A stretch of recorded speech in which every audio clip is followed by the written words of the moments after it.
now that I'm up here, you can all tell why he assumed I was a lesbian. So, there's a classic term in the lesbian world for what I am. It's called a 100-yarder.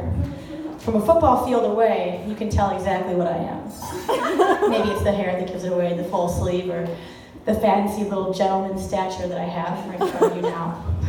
I'm sure when I walk up here, people were like, oh my God, what's that 14-year-old boy doing on the stage right now? I assure you, I'm a full-grown woman, not a little boy, although that happens to me a lot. I used to work at a place right down the road called Globe Market. Has anyone been there? Oh, yeah. The Globe Market. I was there for 5 years. In fact, my old boss is in the audience, and she keeps dragging me back. The people that come to Globe Market are usually pretty cool. A lot of them are waspy women who are white in their 60s. Most of them. And I'm having a conversation with one of them one day. I'm trying to, be polite, ask for personal information. How are you doing today? We have a full conversation. And a lot of times I'm mistaken for a man for clear, obvious reasons, which is fine. It used to bother me, doesn't bother me anymore. Used to bother me. Talking to this lady, we had a full conversation. I'm like, wow, I really felt good about that. In my head, I was like, wow, you're like a gay ambassador. She probably loves this, She's like, wow, this girl, she's exactly what I didn't expect about a lesbian. She's walking out the door, and I'm feeling really good about myself. I'm thinking, yeah, actually, let me set the stage. My confidence is up here. I was like, yep, you did it today. You really did it. She's walking out the door. I see her turn to her friend. I'm not making this up. She goes, oh, I love that little guy. I was like, okay. We had a full conversation. I don't like to think that my voice is necessarily feminine, but it's definitely not masculine. And I'm 5'1". Many men are taller than me. Most are not as short as me. So I was like, okay, that's fine. That's fine, it's fine. Like I said, it used to bother me, it doesn't bother me now. Try to live at the moment. Happy with that moment, we had a great conversation. I'm thinking about it, I'm just gonna learn from my dog, because if anything in the world, the one thing that lives in the moment the most is a dog. And I can prove this with many stories, but the first one I'll give you is just from my regular life. I have 2 dogs. One is named Fletcher, very cute. One is named Darla, also very cute. My sister has 2 dogs as well, Carolina and Kona. My sister's dog, Carolina, is the best behaved dog you will ever meet, which is what makes this story so crazy. So we're going to a beach that allows dogs, and I think every beach should allow dogs.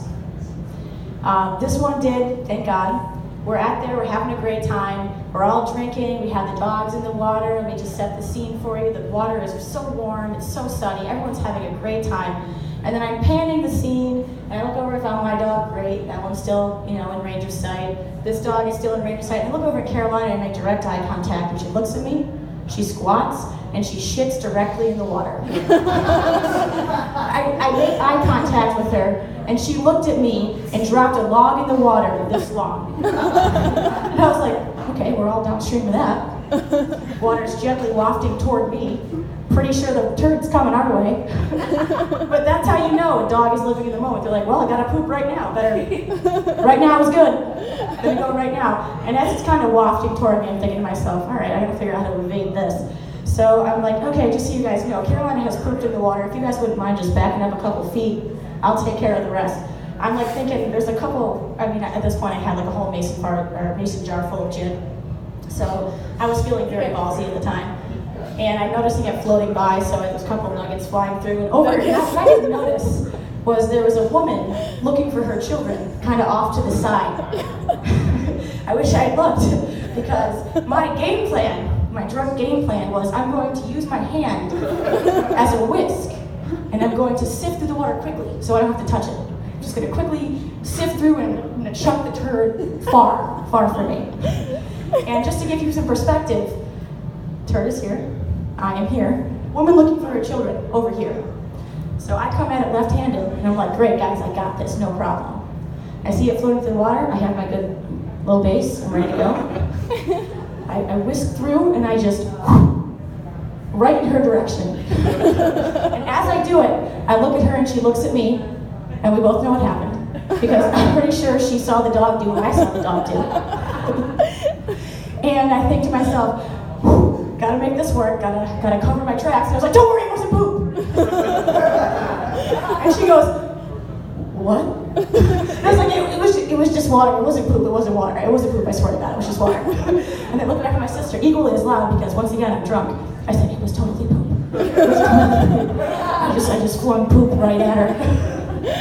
And then she continues to look for her children down the road, and I'm like, oh man, wow, just narrowly escaped that. And I don't know how much time I have, but I do have one more dog story that's actually pretty good. So, like I said, I have two dogs. And my theme right now is living in the moment, and they do. So my dog Fletcher, he likes to take opportunities. Some of you guys have dogs like this. When you are the most indisposed is when your dog will take the opportunity it can to find that the one thing you can't let it destroy. And it will find that one thing, it will carry it to the living room. While you were predisposed, you were having a great time. You were having sex maybe, who knows. And you hear your dog pick something up, and you're like, I'll be fine. Doesn't matter, I don't need that thing get picked up. And then you hear it crunch, and you're like, oh, God, you know what? I'm still having a good time. I'm gonna let that happen. Not a big deal. I'm sure it's just some recycling that he picked up. And then the crunch sounded a little too unfamiliar. Didn't sound like he was breaking up a bottle, didn't sound anything like that. So this unfamiliar crunch, I'm like, I think I gotta go investigate this. So I stop what I'm doing, even though it's fun. Whatever it is. We're in the living room. And I'm starting to notice I'm stepping on pieces of things that I don't understand. And if you don't notice, I have glasses on, and they're very thick. So when my glasses are off, I have very little perspective on what's going on. So I'm walking, I'm stepping on stuff I don't know. I'm like, oh, this is weird. And then I'm feeling around on the ground, and then I pick up one lens of a pair of glasses that should be on my face. And I don't know how many of you are millennials, but I have a lot of student debt. And I can't afford a second pair of glasses. So I pick up my one lens of my glasses and I think, okay, I hope I have a spare pair somewhere. And then I keep feeling along and I pick up the leg of the glasses. And then I look at my dog and he's sitting there, tail wagging, hey, Mom, what you doing? What you doing? What's going on? I complete the glass and I'm like, well, you know what? Wish I had some super glue right now. So what I ended up doing, just like every nerd you see in a 90s sitcom, had to tape it right in the middle. That's what I had to do.